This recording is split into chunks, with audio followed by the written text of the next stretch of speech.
విశాఖ నగరంలో పర్యాటక ఆకర్షణగా ప్రవేశపెట్టిన డబుల్ డెక్కర్ బస్ సర్వీసులను ప్రముఖ పుణ్యక్షేత్రమైన సింహాచలం వరకు పొడిగించారు. ఈ మార్గంలో బస్సులు నడపడానికి పర్యాటక శాఖ అధికారులు ఇప్పటికే ట్రయల్ రన్ నిర్వహించారు. ఇందులో భాగంగా ఇప్పుడు ఆర్కే బీచ్ నుంచి సింహాచలం కొండ దిగువ బస్టాండ్ వరకు డబుల్ డెక్కర్ బస్సులు నడుస్తున్నాయి. ప్రస్తుతం రోజుకు 3 సర్వీసులు అందుబాటులో ఉన్నాయని సిబ్బంది తెలిపారు. ఈ డబుల్ డెక్కర్ బస్ ప్రయాణం పర్యాటకులకు విశాఖపట్నం అందాలను దగ్గరగా చూసేందుకు ఒక ఆహ్లాదకరమైన అనుభూతిని ఇస్తోంది.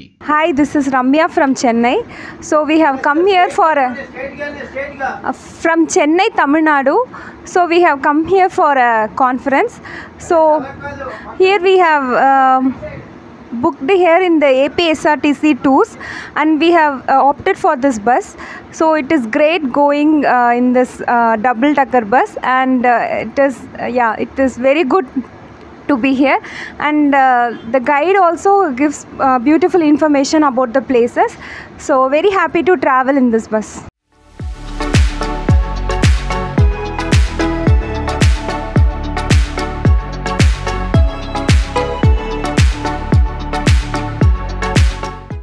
ఈ డబుల్ డెక్కర్ బస్సు టికెట్ల ధరలను పర్యాటకుల సౌకర్యార్థం సగానికి తగ్గించారు. ఇప్పుడు పెద్దలకు 263 మరియు పిల్లలకు 105 చెల్లించి టికెట్లు తీసుకోవచ్చు. ఈ టికెట్తో ప్రయాణికులు 24 గంటల్లోగా ఎన్నిసార్లైనా RK beach, Simhachalam, submarine, Kailasagiri, Thotlakonda, Rushikonda వంటి ప్రాంతాలకు ఈ బస్సులో ప్రయాణించే అవకాశం ఉంది. చెన్నై నుంచి వచ్చిన పర్యాటకులు ఈ డబుల్ డెక్కర్ బస్సులో ప్రయాణం చాలా సౌకర్యంగా ఉందని, ముఖ్యంగా పై అంతస్తులో కూర్చుని ప్రయాణిస్తుంటే విశాఖ సుందర ప్రదేశాలు కనువిందు చేశాయని సంతోషం వ్యక్తం చేశారు. I am coming from Chennai. Yesterday we met that APSRTC office. They told that from Simhachalam the double decker bus is from today onwards it is running. So we booked in the morning, and we are now in the bus to Simhachalam. It's excellent.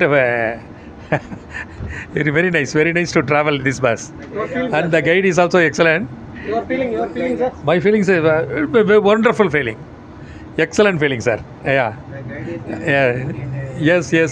He has given a very good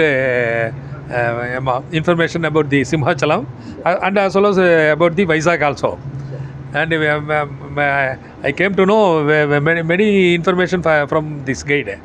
Thanks to Srinivasa Rao.